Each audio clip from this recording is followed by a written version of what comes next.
Now the another point is knowledge of teaching methodologies. It is very important to understand a general teaching. अगर teacher को teacher methodologies ही नहीं पता तो वो student और subjects के बीच में रिलेशनशिप नहीं मेंटेन कर सकती है.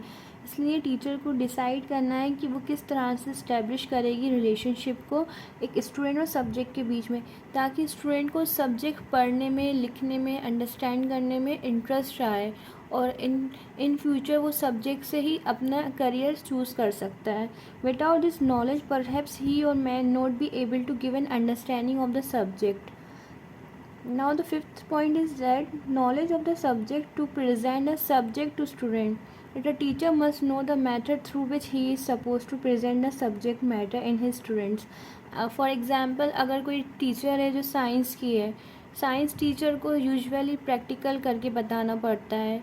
और फॉर एग्ज़ाम्पल अगर कोई सोशल साइंस की टीचर है तो उसको सोशल साइंस सिर्फ ओरली नहीं समझाना है.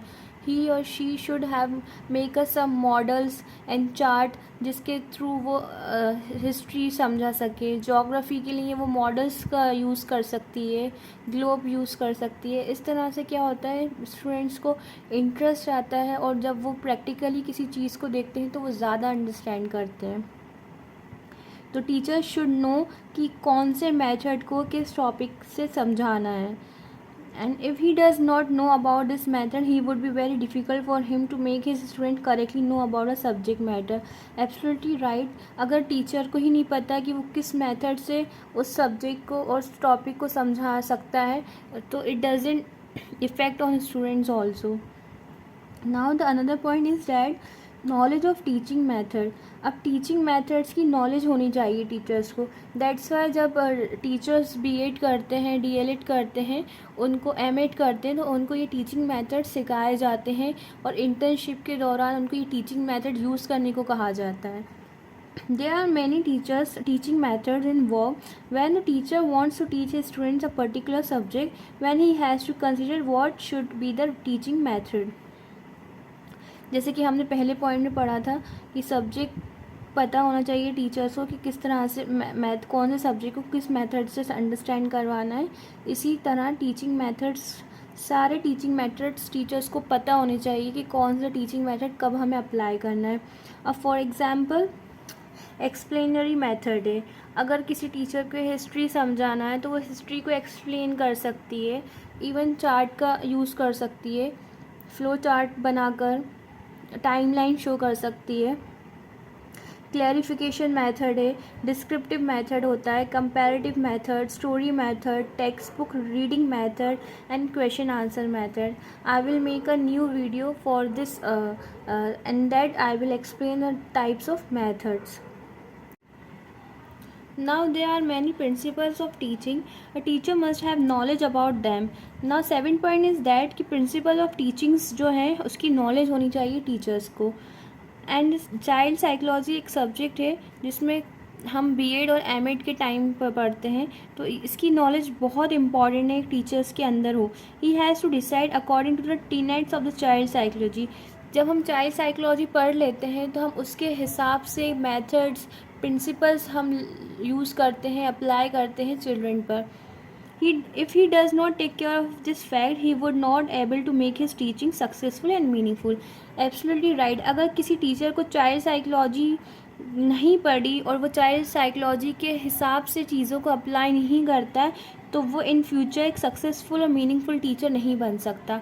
सो there are some principles of teaching, that is principles of activity, principles of motivation, correlation with life, principles of interest means किस बच्चे को कहाँ पर इंटरेस्ट है और जो सब्जेक्ट पढ़ा रहा है वो डे टू डे लाइफ से कनेक्ट हो पा रहा है नहीं हो पा रहा है.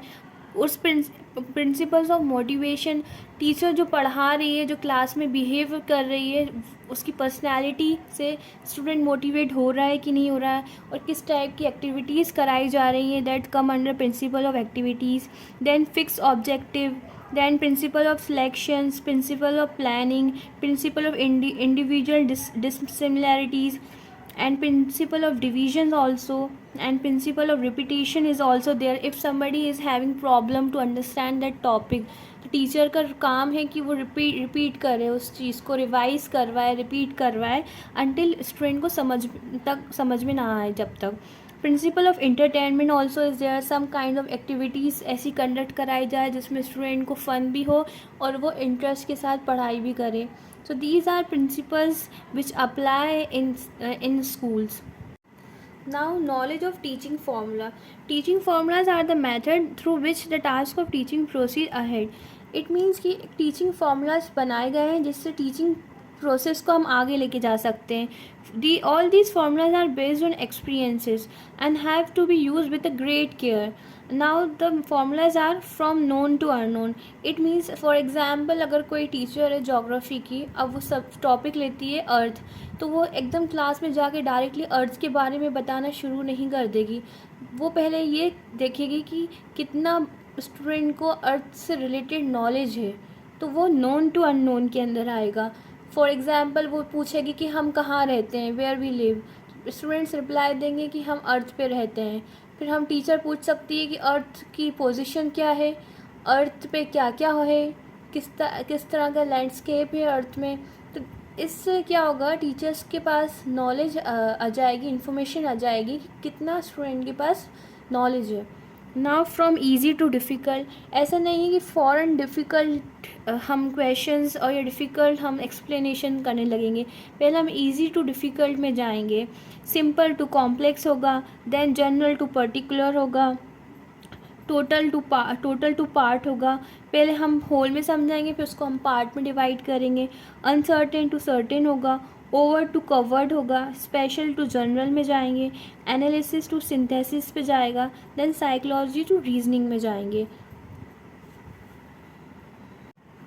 Now the ninth one is individual qualities of the teacher. It means देखिए every person have different qualities. So teacher जो है वो भी एक human being है, तो उसके अंदर भी एक individual qualities होती हैं. Teacher is the initiator of the total teaching process. He has to a great influence on student. एक अच्छा impact दे सकती है टीचर अपनी personality से, अपनी knowledge से student के ऊपर. He must possess several qualities to influence the character of his student with while he impart them education. For example teacher का क्या है रिक्वायर्ड की to present in teacher good health होनी चाहिए टीचर के अंदर. अगर वो गुड हेल्थ रखती है या रखता है तो स्टूडेंट्स भी टीचर्स को देखकर अप्रिशिएट होंगे कि हमारे टीचर्स अपनी हेल्थ का कितना ख्याल रखती हैं, और उससे रिलेटेड हेल्थ के रिलेटेड टीचर अपने स्टूडेंट्स को कुछ नॉलेज भी प्रोवाइड करवा सकती है.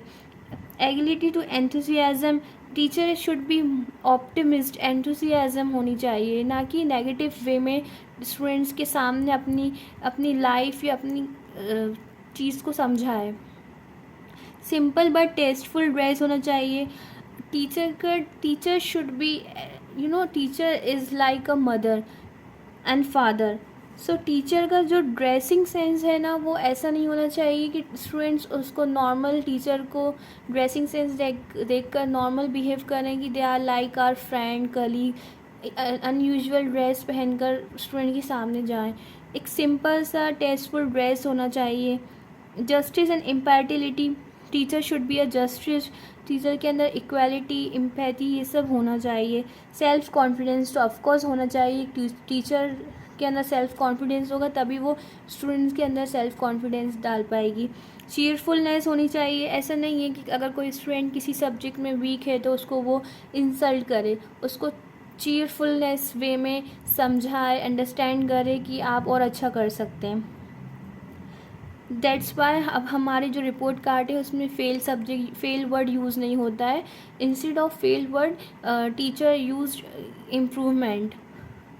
सिंपैथी होनी चाहिए टीचर के. पेशेंस एंड डिवोशंस होना चाहिए towards their work. Enthusiasm and optimism होनी चाहिए. पॉजिटिविटी होनी चाहिए. Ability to take the first step and abundance of knowledge. Ability to leadership, ability होनी चाहिए लीडरशिप की, जब भी वो अपने स्टूडेंट के अंदर लीडरशिप डाल सकती है. गुड क्लास कंडक्ट होना चाहिए. ऐसा नहीं है कि कोई स्टूडेंट कुछ कर रहा है या कोई स्टूडेंट क्लास में एक्टिव नहीं है और टीचर बस पढ़ा रही है और चली गई पढ़ाकर. क्लास का जो इन्वामेंट है वो बिल्कुल एजुकेशन वाला इन्वामेंट होना चाहिए. एंड गुड मॉरल कैरेक्टर होना चाहिए टीचर्स के अंदर. So we have done all the 9 abilities of teachers and their duties role towards education towards students. So we have done with this, and thank you.